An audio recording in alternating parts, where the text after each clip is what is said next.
The email notification chimed on my phone at 3:47 a.m. I was still awake, staring at the ceiling of my cramped studio apartment, replaying the conversation I'd had with my sister Rebecca just hours earlier. "You'll never amount to anything, Sarah. Face it, you're a failure, and you always will be." Her words cut deeper than any knife ever could. I'd love to know which corner of the globe you're watching from. And if this story speaks to you, make sure to subscribe. Tomorrow's video is one you absolutely can't miss. But as I read that email, a response from Marcus Chen, CEO of Zenith Global Solutions, a slow smile spread across my face. Rebecca had no idea what was coming. Her precious marketing firm, Morrison and Associates, was about to lose their biggest client, and she would never see it coming. Growing up as the younger sister of Rebecca Morrison was like living in someone else's shadow permanently. She was 3 years older, valedictorian of her high school class, full scholarship to Northwestern, and by age 28, she'd already built Morrison and Associates into one of Chicago's most successful marketing firms. Everyone in our family treated her like she walked on water. I, on the other hand, was the creative one, which in my family was code for the one who'll probably never make any real money. While Rebecca was getting her MBA, I was studying graphic design at a community college. While she was landing Fortune 500 clients, I was freelancing logo designs for local pizza shops and hair salons. The contrast couldn't have been starker. Our parents never said it outright, but I could see it in their eyes every time we had family dinners. Rebecca would talk about her latest 7-figure campaign for some tech startup, and they'd hang on every word. When it was my turn to share, I'd mention a small branding project I'd completed, and they'd give me polite nods before quickly steering the conversation back to Rebecca's achievements. The thing is, I was actually good at what I did, really good. My designs were clean, innovative, and memorable. But being good at something doesn't mean much when you're competing in your family's eyes against someone who's not just good, but also financially successful. The breaking point came 6 months ago at our cousin Danny's wedding reception. I'd spent weeks designing the invitations, programs, and signage for the event, all as a gift. The design was elegant, sophisticated, and everyone at the reception kept complimenting how beautiful everything looked. I was standing by the dessert table, finally feeling proud of something, when Rebecca approached me with that condescending smile she'd perfected over the years. "The decorations look nice, Sarah," she said, her tone dripping with fake sweetness. "Very quaint." "Thanks," I replied, though I could already sense where this was heading. "You know, it's sweet that you're still doing these little hobby projects, but don't you think it's time to get serious about your career? I mean, you're 25 now." I felt my cheeks burn. "This isn't a hobby, Rebecca. I run my own design business." She laughed, actually laughed, and took a sip of her champagne. "Oh, honey, making flyers for the local dry cleaner isn't running a business. That's barely making pocket change." "I'm doing just fine, thank you." "Are you, though?" Her voice dropped to a whisper, but somehow it felt louder than if she'd shouted. "Because from where I'm standing, you're living in a studio apartment that's smaller than my walk-in closet, driving a car that's older than some of my interns, and charging $50 for designs that take you days to complete. That's not a career, Sarah. That's just sad." I wanted to defend myself, to tell her about the bigger projects I'd been working on, the potential clients I'd been courting, but the words stuck in my throat. Because, on the surface, she wasn't entirely wrong. I was struggling financially. I did live in a tiny apartment. My car was definitely more rusty than metal at this point. "Look," Rebecca continued, her voice taking on that patronizing tone she used when she thought she was being helpful. "I've been thinking, why don't you come work for me? I could use someone to handle the basic graphic work, simple layouts, basic social media graphics. It wouldn't pay much to start, maybe $30,000 a year, but at least you'd have steady income and benefits." $30,000 a year to work for my sister, doing basic work? I appreciate the offer, I managed to say, but I'm committed to building my own business. Rebecca's expression shifted from patronizing to something almost like pity. Sarah, sweetie, you've been trying to build your business for 3 years now. At some point, you have to accept reality. You'll never amount to anything in this industry. You just don't have what it takes. Those words hit me like a physical blow. You'll never amount to anything. The worst part was that a small voice in my head wondered if she was right. But instead of crumbling right there at the reception, something inside me hardened. I looked at my sister, perfect Rebecca with her designer dress and her smug confidence, and I made a decision that would change everything. You know what, Rebecca? Thanks for the career advice. I'll keep it in mind. She smiled, clearly thinking she'd won. Good, the offer stands if you change your mind. That night, I went home and started researching. I learned everything I could about Rebecca's business, her clients, her methods. Morrison & Associates specialized in comprehensive marketing campaigns for mid-sized companies looking to scale up. They had about 12 major clients, but one stood out above all the others: Zenith Global Solutions. Zenith was Rebecca's crown jewel, a tech company that had grown from a small startup to a major player in cloud computing solutions over the past 5 years. Rebecca had been with them since the beginning, and their account was worth over $2 million annually to her firm. In interviews, she often credited the Zenith partnership as the foundation of her success. Marcus Chen, Zenith's CEO, was known in business circles as a perfectionist who demands excellence from everyone he worked with. He was also notoriously loyal. When he found partners who delivered, he stuck with them. Rebecca had been handling all of Zenith's marketing for 3 years, and their relationship seemed unshakable. That's when I realized something. Rebecca's success wasn't just about her business acumen. It was about her ability to manage relationships and delegate the actual creative work to her team. But what if someone could offer Marcus Chen something better, something more innovative, more personal, more directly connected to his vision? I spent the next month studying Zenith Global Solutions like I was preparing for a doctoral thesis. I analyzed their current marketing campaigns, their brand identity, and their target demographics. I looked at their competitors, their market position, and their growth trajectory. Most importantly, I studied Marcus Chen himself, his background, his philosophy, his public statements about what he valued in business partnerships. What I discovered was fascinating. Marcus had started Zenith because he believed technology should be accessible and human-centered, not cold and corporate. But Rebecca's marketing campaigns for Zenith were slick, polished, and completely generic. They looked exactly like every other tech company's marketing. There was no soul, no personality, no connection to Marcus's original vision. I saw an opportunity. Working 18-hour days in my tiny apartment, I created something I'd never attempted before: a complete rebranding proposal for Zenith Global Solutions. Not just logos and color schemes, but an entire visual identity that captured the human-centered technology philosophy that Marcus Chen actually cared about. The designs were bold, warm, and innovative. Instead of the cold blues and grays that dominated tech marketing, I used earth tones and organic shapes that suggested growth and connection. The typography was modern but approachable. Every element reinforced the message that technology should serve humanity, not the other way around. But the real breakthrough came when I realized that Marcus Chen had an unusual background for a tech CEO.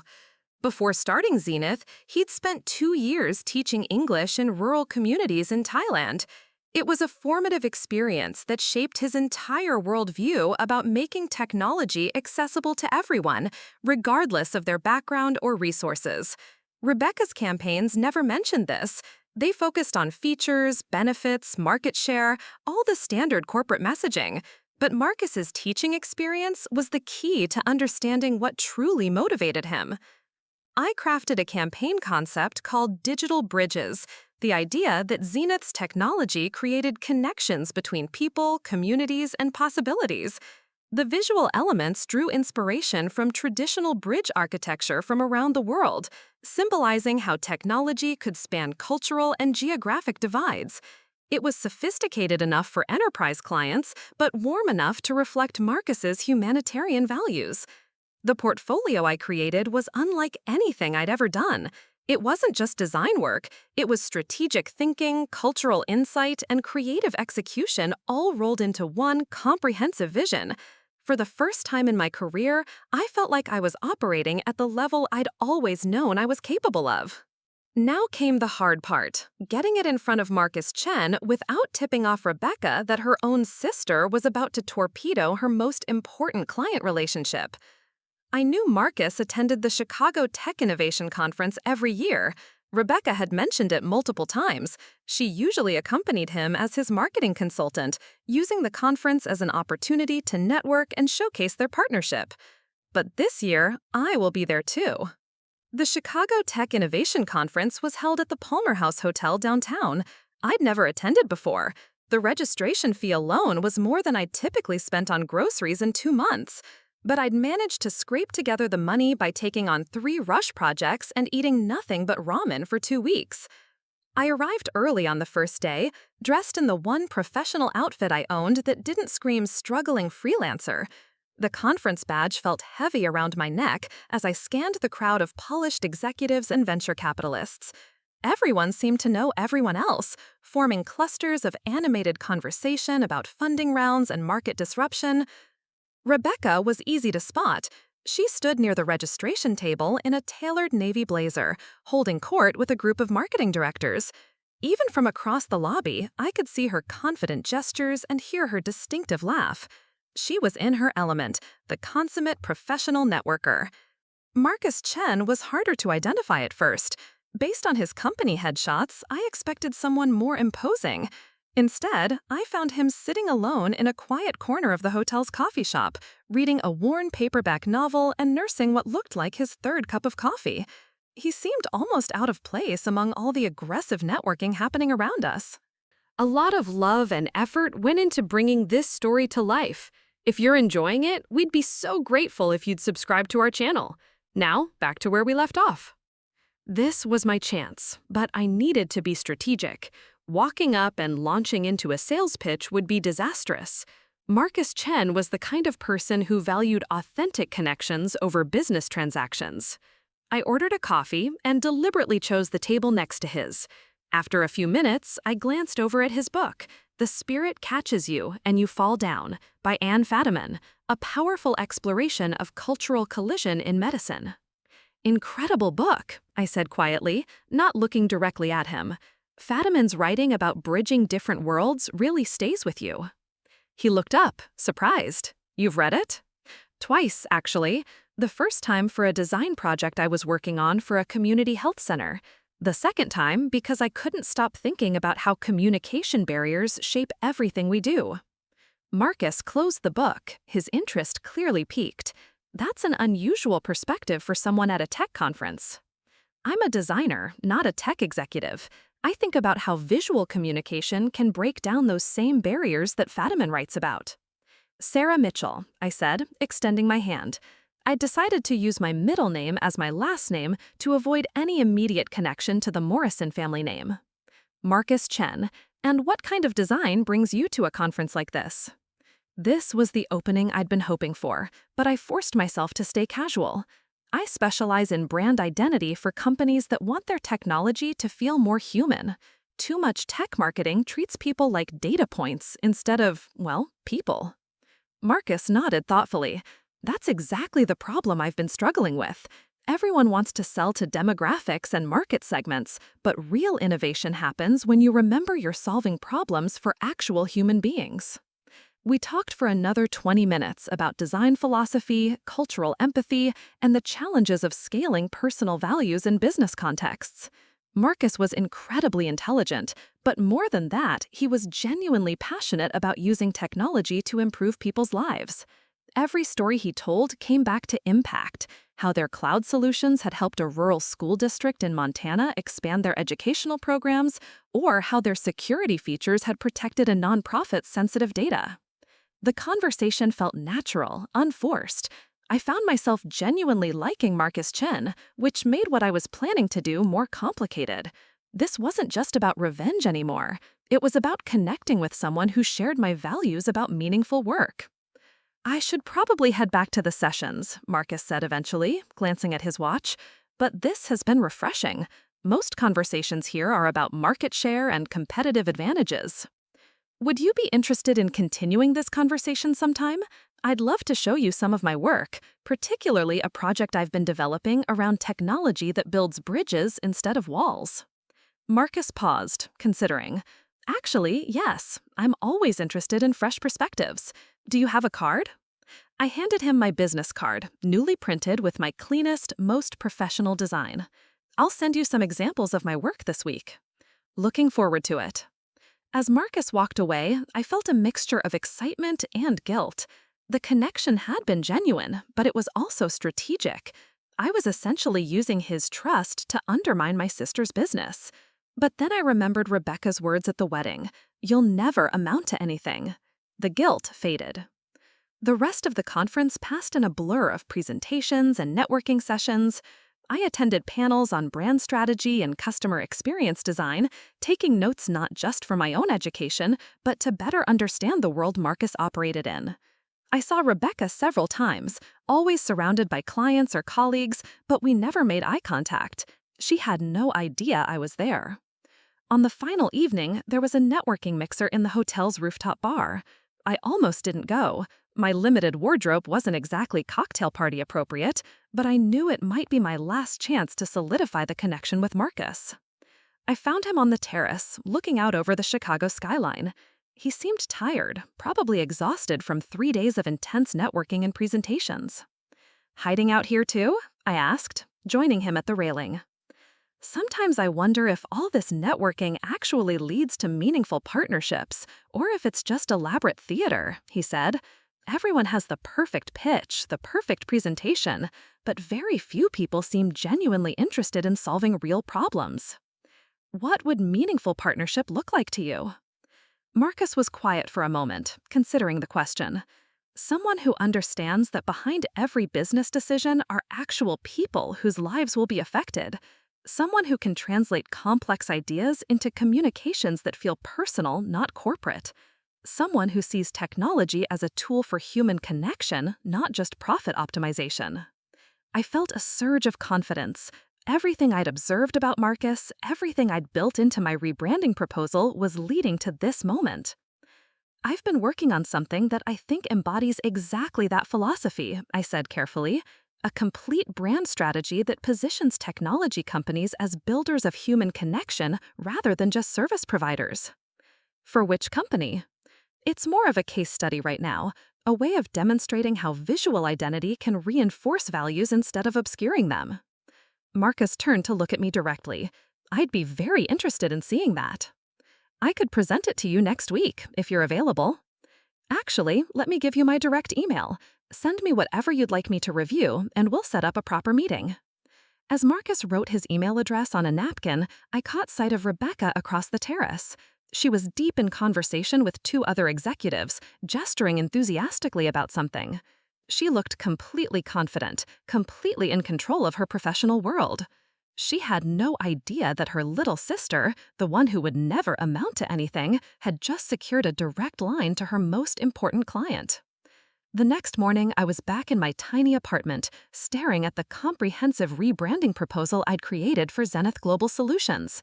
47 pages of strategic thinking, cultural insight, and innovative design work. It represented hundreds of hours of research and creative development. In 12 hours, I would send it to Marcus Chen, and then we'd see just how much I could amount to. I opened my laptop and began drafting the email that would change everything. The email to Marcus took me 4 hours to write. I drafted, deleted, and rewrote it 7 times before settling on something that struck the right balance between professional and personal. Too formal, and I'd sound like every other vendor trying to get his attention. too casual, and I'd undermine the serious nature of what I was proposing. Marcus, thank you for the thoughtful conversation at the conference. As promised, I'm sharing a strategic brand project I've been developing. This isn't just about visual design, it's about aligning brand identity with the human values that drive meaningful innovation. Looking forward to your thoughts. Best, Sarah. I attached the 47-page PDF and hit send before I could second-guess myself. The timestamp read 11:47 p.m. on a Sunday night.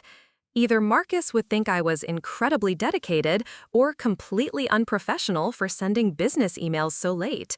I hoped for the former. His response came at 6:23 a.m. the next morning. Sarah, I've reviewed your proposal. This is remarkable work. Can you meet Wednesday at 2 p.m.? We need to discuss this in person. Marcus. My hands were shaking as I read those words. Marcus Chen, CEO of a $100 million company, wanted to meet with me personally. Me, the sister who would never amount to anything? The next 2 days passed in a haze of preparation and anxiety. I researched Zenith's current quarterly performance, studied their recent press releases, and practiced my presentation until I could deliver it flawlessly. I even splurged on a new blazer from a discount store, telling myself it was an investment in my future. Zenith's offices occupied 3 floors of a gleaming downtown building. The lobby was all glass and steel, with their current logo, a generic blue triangle, displayed prominently behind the reception desk. Looking at it with fresh eyes, I could see exactly what I meant about soulless corporate branding. It could have belonged to any tech company in America. Marcus met me personally at the elevator, which surprised me. Most CEOs would have sent an assistant or scheduled the meeting in a conference room. Instead, he led me to his corner office, which was decorated with photographs from his teaching years in Thailand and shelves lined with books on social entrepreneurship. Coffee? He offered, pouring himself a cup from a French press on his desk. Please. As he handed me the mug, Marcus gestured to a chair across from his desk. Before we discuss your proposal, I want to understand something. How did you know so much about our company culture? The research in your presentation goes far beyond what's publicly available. I had prepared for this question, but it still made me nervous. I believe great branding comes from understanding not just what a company does, but why they do it. I spent considerable time studying your background, your public statements, and the patterns in how Zenith approaches client relationships. The Thailand experience, for example, that's mentioned in exactly 3 interviews over the past 5 years, but it seems to be foundational to your business philosophy. Marcus nodded slowly. Most of our current marketing completely ignores that aspect of our story. The agency we work with focuses on features and competitive advantages. This was dangerous territory. I couldn't appear to know too much about Morrison & Associates without raising suspicions about how I'd acquired that information. That's unfortunately common in tech marketing. Agencies often default to industry-standard messaging because it's safer than trying to understand what makes each client unique. Your digital bridges concept, walk me through how you developed that. I opened my laptop and began the presentation I'd rehearsed dozens of times. But as I talked through the strategic framework, the visual identity, and the campaign concepts, I found myself getting genuinely excited about the work itself. This wasn't just about undermining Rebecca anymore. This was about doing the best creative work of my career. Marcus asked thoughtful questions throughout the presentation. He challenged certain color choices, suggested modifications to some of the messaging, and pointed out potential implementation challenges I hadn't considered. But his engagement told me everything I needed to know. He was taking this seriously. The bridge metaphor resonates with me, he said when I finished. It captures something about our mission that I've struggled to articulate. But I have to ask, what would a partnership with you actually look like? You're a freelancer, and we're used to working with full-service agencies that can handle everything from strategy to media buying. I had anticipated this objection. You're right that I'm not a traditional agency. But consider the advantages: direct access to the person doing the creative work, faster iteration cycles, and costs that are probably 30% lower than what you're currently paying.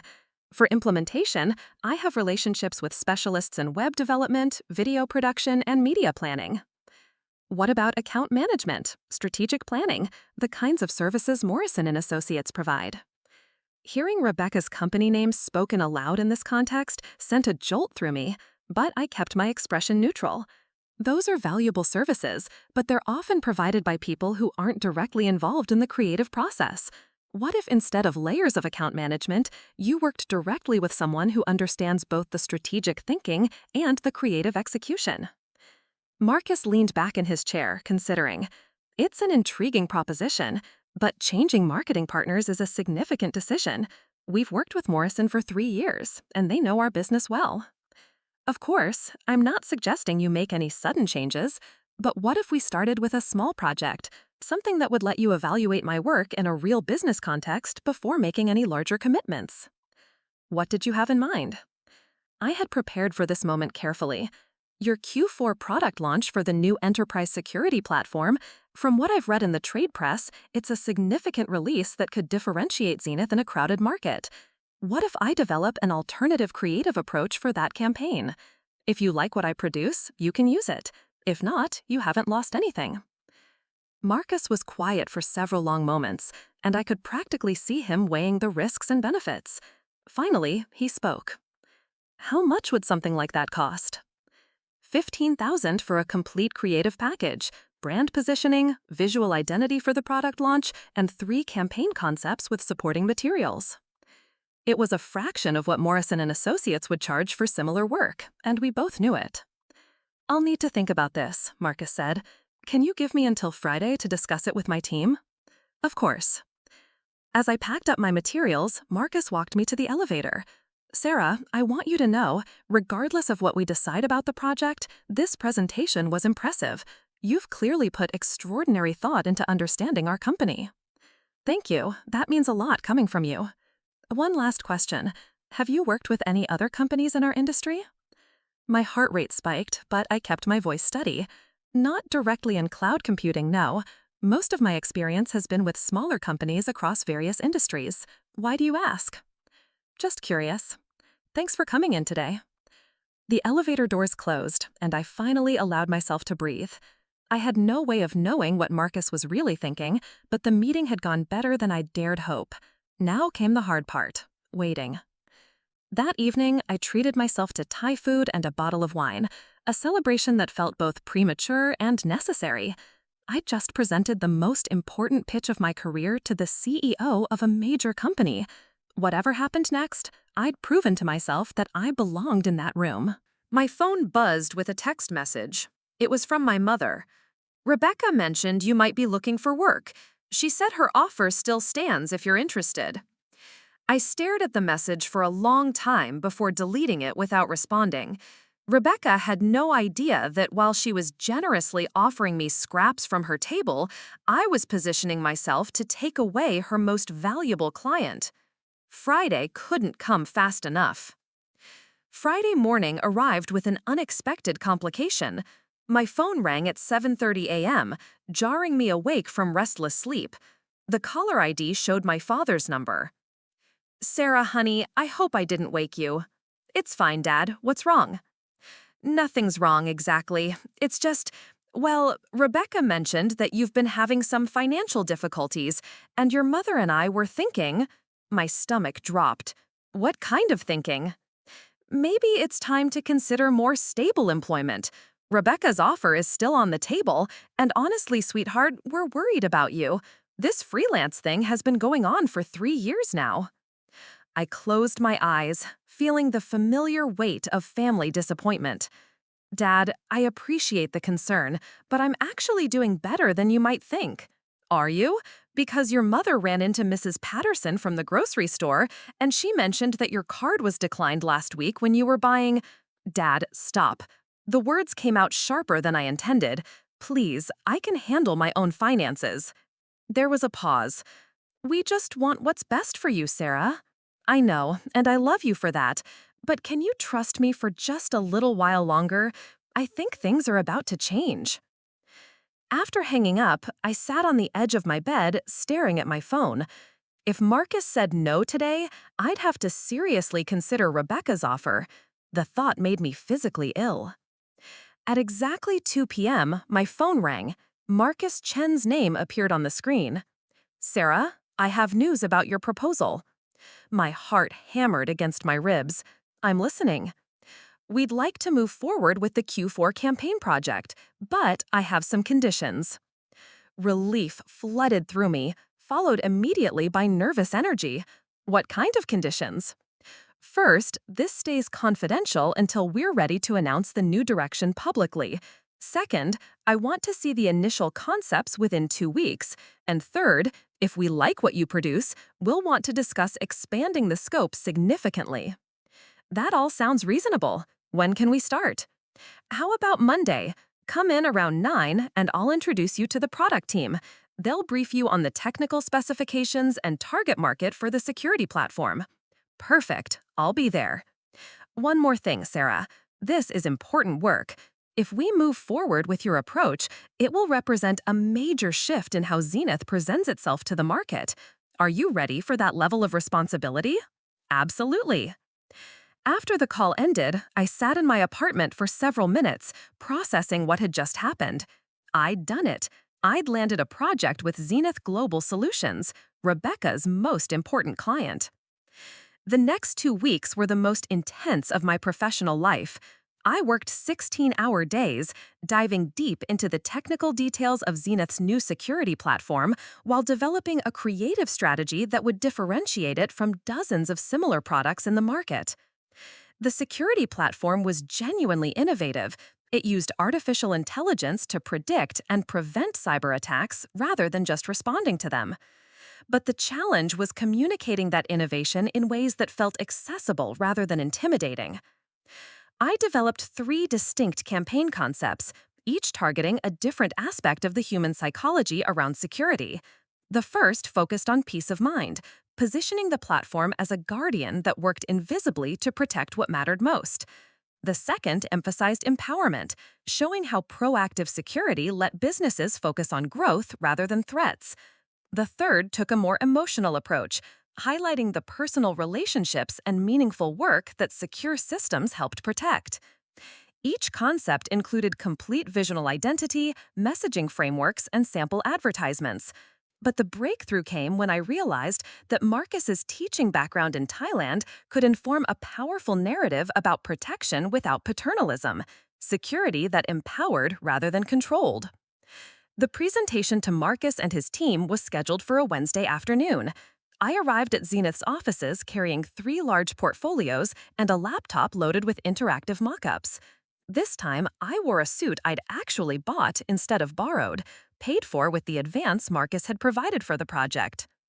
The conference room was filled with 8 people: Marcus, the head of product development, the chief technology officer, 2 marketing managers, and 3 other executives I didn't recognize. It was intimidating, but I reminded myself that I belonged in that room. "Before we begin," Marcus said, "I want everyone to approach this with open minds.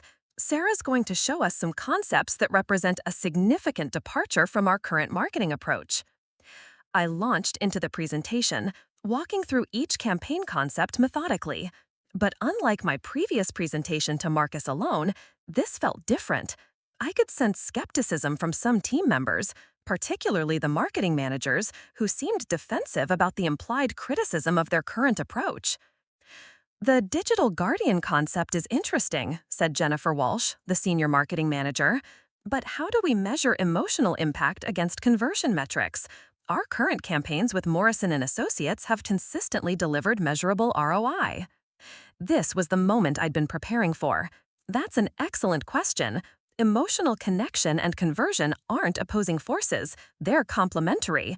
When customers feel genuinely protected rather than sold to, their lifetime value increases significantly. I pulled up a slide showing case studies from other industries where emotionally driven campaigns had outperformed feature-focused ones. The data was compelling, and I could see the mood in the room shifting. Dr. Amy Rodriguez, the CTO, leaned forward. "I appreciate the strategic thinking, but I'm concerned about technical accuracy. Some of the messaging simplifies our AI capabilities in ways that might mislead potential clients." "You're absolutely right to raise that concern," I replied. The beauty of working directly with your technical team is that we can ensure every piece of communication is both accessible and accurate. What if we built a review process where technical specifications inform creative development at every stage? The questions continued for another hour. Some were genuinely curious, others seemed designed to find flaws in my approach. But I'd done my homework, and I had answers for everything they threw at me. Finally, Marcus spoke up. I think we've covered the major questions. Sarah, could you give us a few minutes to discuss privately? I stepped out into the hallway, pacing nervously while the team deliberated. Through the glass walls, I could see animated discussion, with gestures and document pointing that suggested serious debate. After 20 minutes, Marcus opened the conference room door. Sarah, we'd like to move forward with the Digital Guardian concept for the Q4 launch, but we want to expand the project beyond just campaign development. We're interested in a complete rebranding initiative for Zenith. The words hit me like electricity. A complete rebrand would be worth hundreds of thousands of dollars. More than that, it would establish me as a serious player in the industry. That's incredible news. When would you want to begin? Immediately. But there's something we need to discuss first. Marcus's expression grew serious. A project of this scope means we'll need to make some changes to our current agency relationships. I wanted you to know that before you commit to this. My mouth went dry. This was it. The moment Rebecca would discover what I'd been doing. I understand, I managed to say. When do you plan to make that transition? We'll finish out any current projects with Morrison & Associates, but we won't be renewing our annual contract in January. I'll be having that conversation with Rebecca Morrison next week. Next week? Rebecca would find out next week that her biggest client was leaving, and she'd have no idea why. Sarah, are you all right? You look pale. I'm fine, just processing the magnitude of what you're proposing. Marcus smiled. It is a big step for both of us, but I believe we're going to create something remarkable together. As I walked out of Zenith's offices that afternoon, my mind was reeling. Everything I'd planned was working perfectly. Rebecca's world was about to collapse, and she wouldn't see it coming. But instead of feeling triumphant, I felt something I hadn't expected: guilt.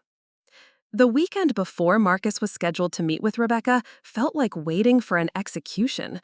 I couldn't concentrate on anything, not the rebranding work, not the Netflix shows I tried to distract myself with, not even sleep. Every time I closed my eyes, I imagined the moment Rebecca would realize what had happened. Saturday afternoon, I was attempting to work on logo variations when my phone buzzed with a text from Rebecca herself. Family dinner tomorrow at Mom and Dad's, 6 p.m. Try not to be late for once. The casual cruelty in that message, for once, reminded me exactly why I'd started this whole plan. Rebecca couldn't even send a simple dinner invitation without taking a shot at me. Sunday dinner at my parents' house was a monthly tradition I'd been dreading more and more as my financial situation worsened. The conversations always followed the same pattern. Rebecca would update everyone on her latest business triumphs, while I tried to deflect questions about my own work. But this time would be different. This time I was sitting on the biggest secret of my life. I arrived at my parents' Tudor-style house in the suburbs to find Rebecca's BMW already in the driveway. Through the kitchen window, I could see her animated gestures as she told some story to our mother. Both of them were laughing. "Sarah, perfect timing," my mother called as I walked through the front door. "Rebecca was just telling us about this massive campaign she's launching for one of her clients." I hung my coat in the closet, my stomach churning. "Oh?" Rebecca turned toward me with that familiar, satisfied smile. Zenith Global Solutions is doing a complete product rebrand for their Q4 launch. It's probably the biggest project we've handled this year, maybe ever. Marcus Chen specifically requested our most innovative creative approach. The irony was staggering. Rebecca was bragging about the very project I'd already won. "That sounds exciting," I managed to say, taking my usual seat at the dinner table. It really is. Marcus and I have been working together for 3 years now, and I think he finally trusts me enough to take some real creative risks. The campaign concepts we're developing are unlike anything we've done before. My father carved the roast while listening intently. How much is a project like that worth to your business? Well, I probably shouldn't share specific numbers, but let's just say it's substantial. Plus, success with this launch could lead to even bigger opportunities. Marcus has been hinting about expanding our role with Zenith significantly. I pushed food around my plate, barely tasting anything. Every word out of Rebecca's mouth was making this worse.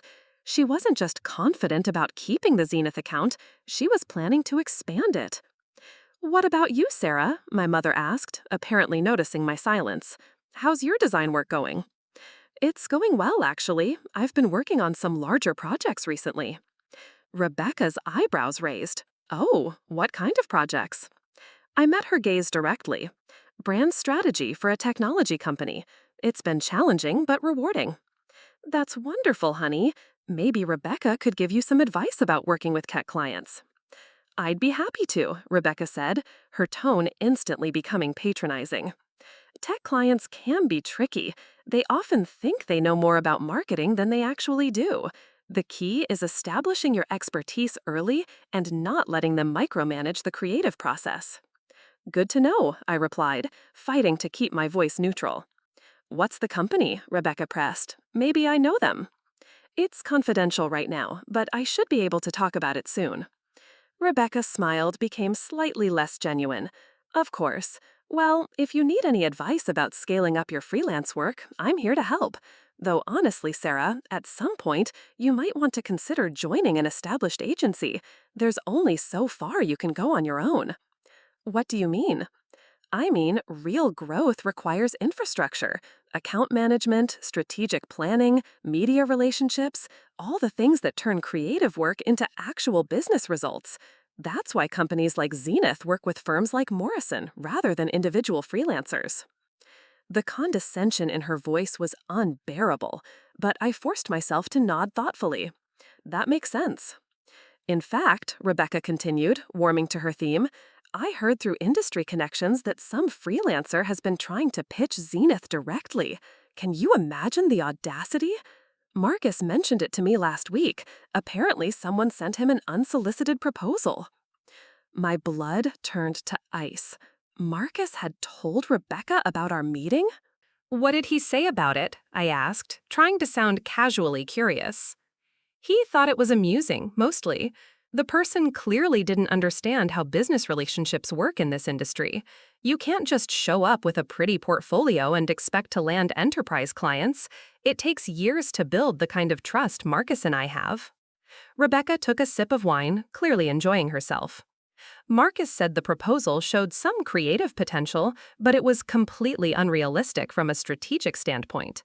He was polite about it, of course, but he assured me there was never any serious consideration of making a change. I felt like I'd been punched in the stomach. Had I completely misread the situation? Was Marcus just being polite when he hired me? Was this all some elaborate way of letting me down gently? Did he say anything else about it? The question slipped out before I could stop myself. Rebecca studied my face with sudden interest. "Why? Do you know something about this?" "No, I was just curious about how these kinds of situations usually play out." "Well, like I said, Marcus and I laughed about it.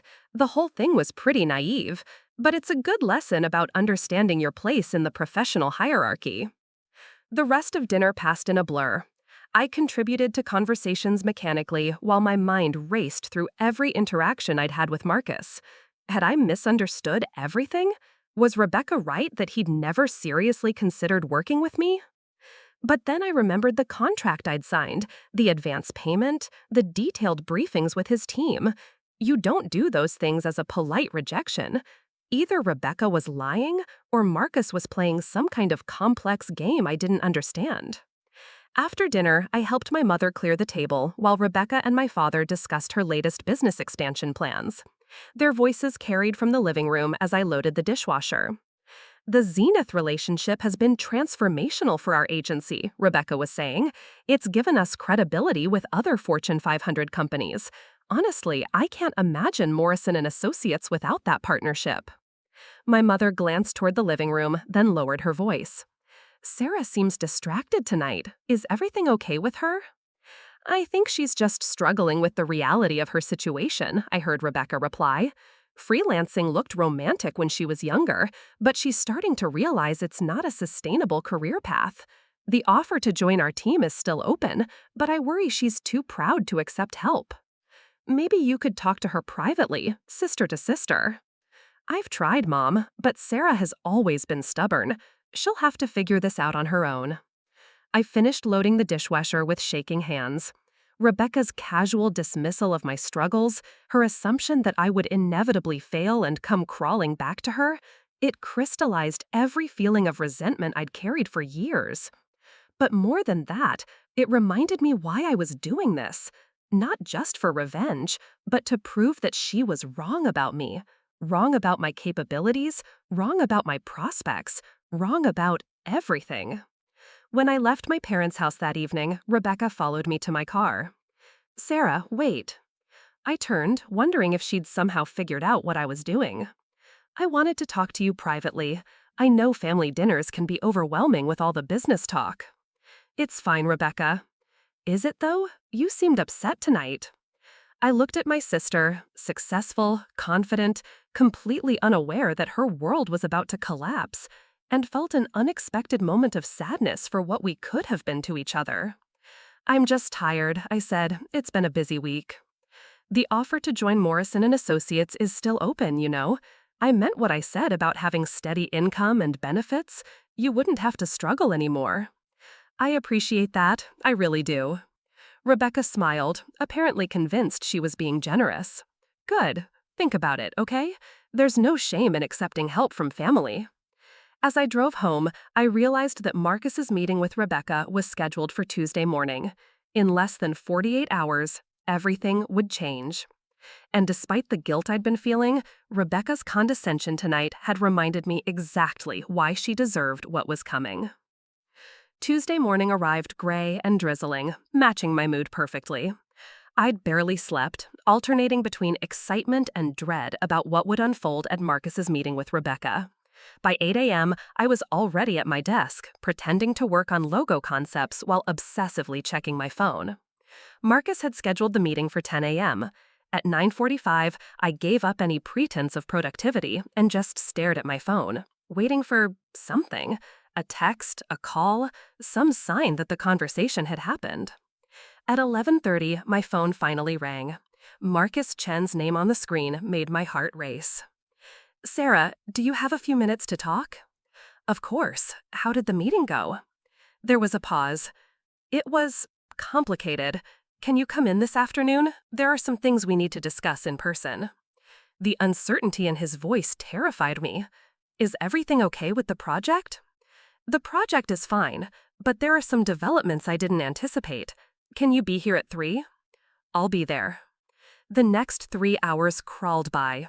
I changed clothes twice, rehearsed explanations I might need to give, and consumed enough coffee to power a small city.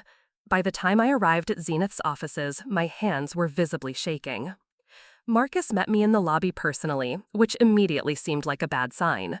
His usual warm demeanor was replaced by something more guarded, more professional.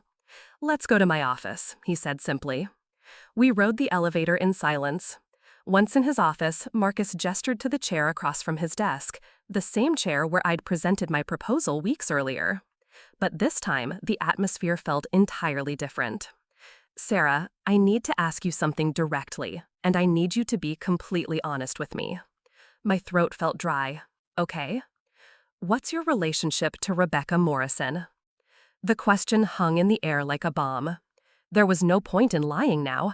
Somehow, he'd figured it out. She's my sister. Marcus nodded slowly, as if confirming something he'd already suspected. And does she know about your work with Zenith? No, at least not until today. Why didn't you tell me? I took a deep breath, trying to organize thoughts that felt scattered and desperate. Because I knew it would complicate everything. I was afraid you wouldn't consider my work on its own merits if you knew about the family connection. Sarah, you've put me in an extremely difficult position. I know, and I'm sorry, but I need you to understand. Everything I showed you, everything I created for Zenith, that was genuine. It wasn't some elaborate scheme to undermine Rebecca. It started that way, maybe, but it became something else. Marcus leaned back in his chair, studying me. Tell me how it started. So I did.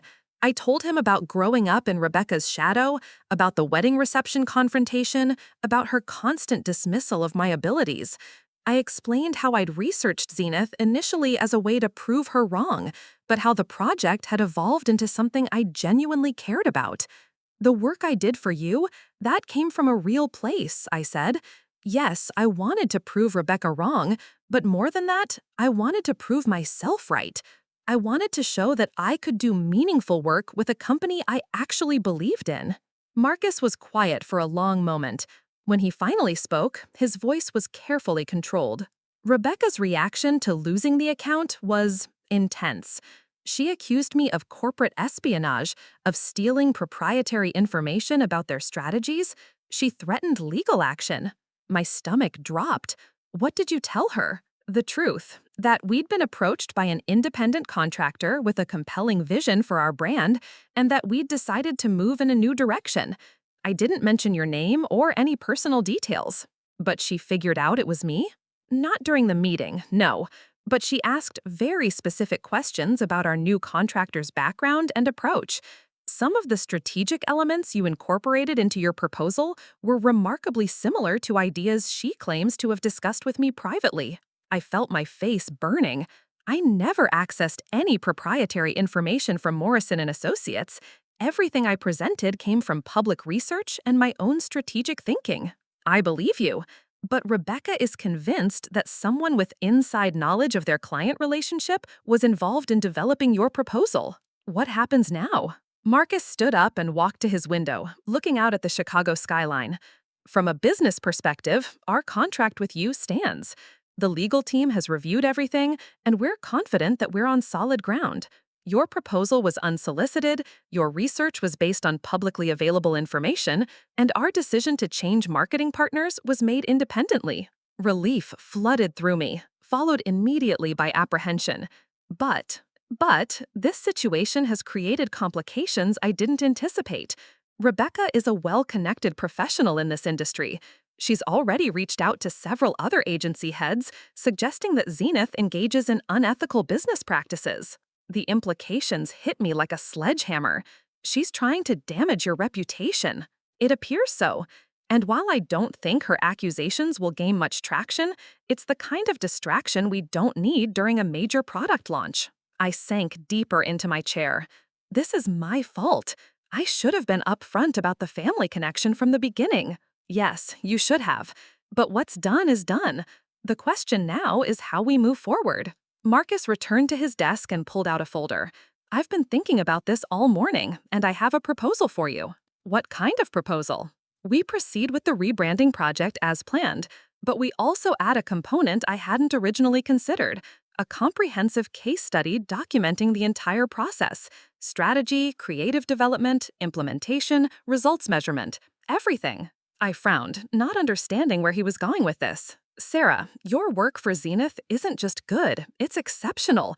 But right now, your professional reputation is vulnerable because you're seen as someone who succeeded through family connections rather than merit. Even though that's not what happened?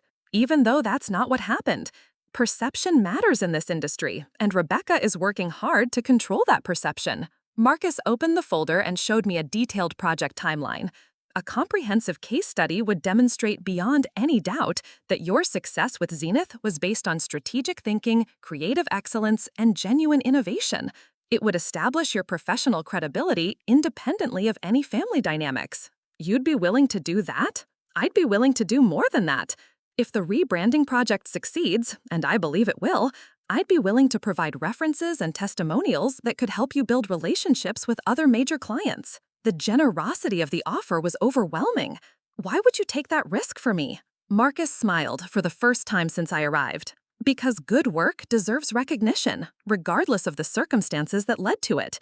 And because I think you have the potential to do extraordinary things in this industry. What about Rebecca? What about the reputation issues she's trying to create? Let me worry about Rebecca.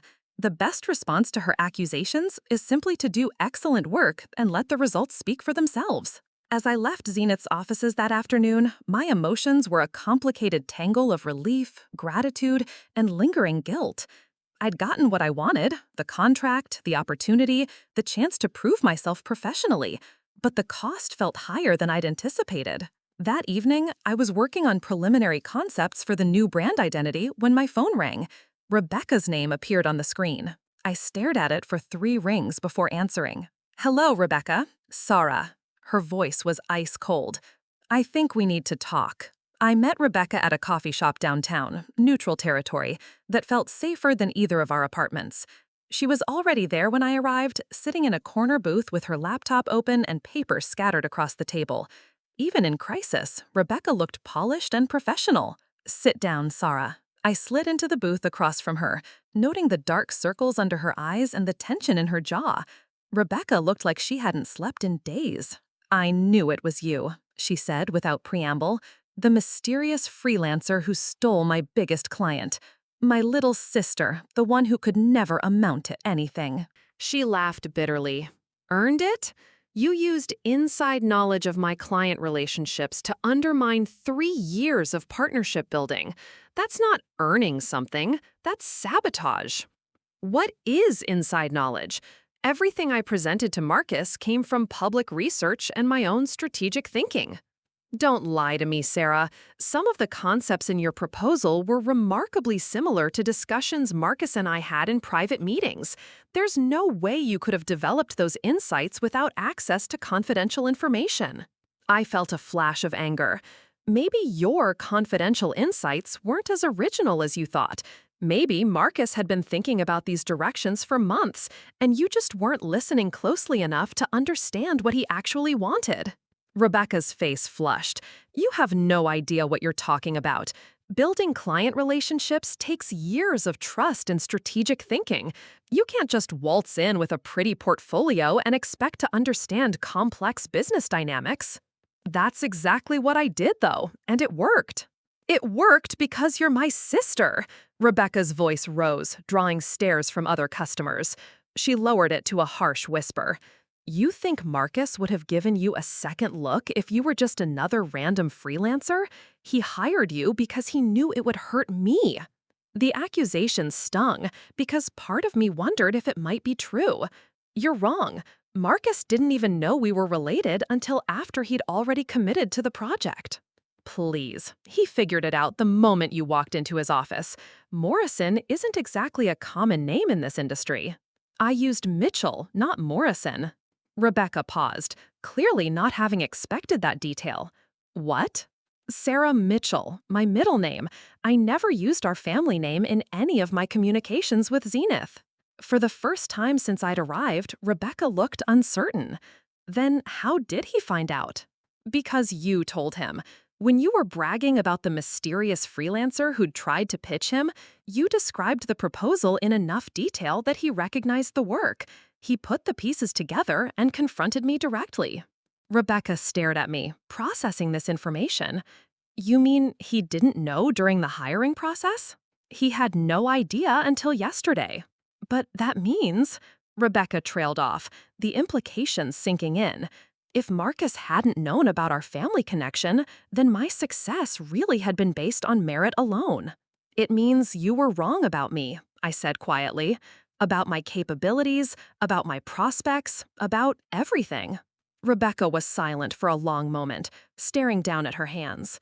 When she finally looked up, her expression had shifted from anger to something more complex. "Do you have any idea what you've done to my business? I know you lost the Zenith account." "It's not just about Zenith, Sarah. It's about credibility. In this industry, losing a major client raises questions about your competence. Other clients start wondering if they should be looking for alternatives." I felt a stab of guilt. "Are you saying other clients are leaving too?" 2 more have requested meetings to reassess their marketing needs. Another one canceled their contract renewal yesterday. The scope of the damage I'd caused was larger than I'd anticipated. Rebecca, I never intended. What did you intend? She interrupted. Because from where I'm sitting, it looks like you systematically destroyed everything I've built out of petty sibling jealousy. I intended to prove that you were wrong about me, that I could succeed at the highest level of this industry. By ruining my career? By competing with you. There's a difference. Rebecca gathered her papers into a neat stack, a gesture I recognized from childhood as her way of regaining control. Well, congratulations. You've proven your point. I hope it was worth it. She started to stand, but I reached across the table and touched her arm. Rebecca, wait. What? This doesn't have to be the end of your business. You're talented, you have other strong client relationships, and you can rebuild from this. Rebuild? Rebecca's laugh was hollow. Sarah, you don't understand how this industry works. Reputation is everything. Once word gets out that your biggest client fired you for someone better, recovery becomes exponentially harder. Then maybe it's time to try a different approach. What do you mean? I took a deep breath, about to make an offer I hadn't planned. Marcus suggested creating a comprehensive case study documenting the rebranding process. What if we collaborated on it? Your strategic expertise, combined with my creative work, could create something valuable for both of our careers. Rebecca stared at me as if I'd suggested we fly to the moon together. You want to work together after everything that's happened? I want to fix this. Not go back to the way things were, but find a way forward that doesn't destroy either of our careers. Why would you help me? I thought this was all about revenge. It started that way, but somewhere along the line, it became about proving I belonged in this industry. I've done that now. The revenge part just feels empty. Rebecca was quiet for several minutes, clearly wrestling with the offer. What would this collaboration look like? I don't know yet. Maybe you could handle the strategic analysis and client relationship management while I focus on creative development and execution. Maybe we could explore a partnership model that plays to both of our strengths. You mean work together as equals? I mean work together as sisters who happen to both be good at what we do. Rebecca's smile was tentative, but genuine. That would be a first. Yeah, it would. She extended her hand across the table. Partners? I shook it. Partners. 6 months later, I was standing in Marcus Chen's office again, but this time Rebecca was with me. We were presenting the final case study documenting Zenith's rebranding process, and the results had exceeded everyone's expectations. The new brand identity had helped Zenith's Q4 product launch exceed sales projections by 40%. More importantly, the company's overall brand perception had shifted from generic tech provider to innovative problem solver, exactly what Marcus had envisioned. This case study is going to become required reading in marketing programs, Marcus said, flipping through the bound report. You've documented something genuinely groundbreaking here. Rebecca and I exchanged a look. Our partnership hadn't been easy. We'd had to learn how to disagree professionally, how to share credit, and how to balance our very different working styles. But the result was work that neither of us could have produced alone. What's next for Morrison and Mitchell? Marcus asked. Morrison and Mitchell. The new name for our combined firm had been Rebecca's suggestion, an acknowledgement that we were building something entirely new rather than just merging existing businesses. We've got 3 major clients interested in similar comprehensive rebranding initiatives, Rebecca said, and Sarah's been invited to speak at the National Design Conference about the intersection of strategic thinking and creative execution. That's fantastic. You should both be proud of what you've accomplished. As we left Zenith's offices that day, Rebecca turned to me. I owe you an apology. For what? For never seeing your potential, assuming that because your path was different from mine, it was somehow less valuable. I owe you one too, for the way I went about proving you wrong. I could have just focused on building my own success instead of trying to tear down yours. Well, we both learned something, I suppose. We walked toward the parking garage in comfortable silence. When we reached our cars, Rebecca paused. Sarah, for what it's worth, you definitely amounted to something. I smiled. So did you, Rebecca. So did you. As I drove home that evening, I reflected on the strange journey that had brought me here. I'd set out to prove my sister wrong and ended up discovering that we were both right about different things. Rebecca was right that success in this industry required strategic thinking and relationship building. I was right that creative excellence and authentic passion could open doors that traditional networking couldn't. Most importantly, I'd learned that the best revenge isn't destroying someone else's success, it's building your own in a way that creates room for everyone to thrive. My phone buzzed with a text message from Rebecca. "Dinner Sunday? I'm cooking." I texted back, "I'll bring dessert." Some battles are worth winning. Others are worth transforming into something better entirely. Looking for more? We've got 2 amazing stories ready for you right on screen. If this one touched you, these are absolutely worth your time. Click to watch them now. And hey, subscribe and hit that bell to never miss our latest uploads.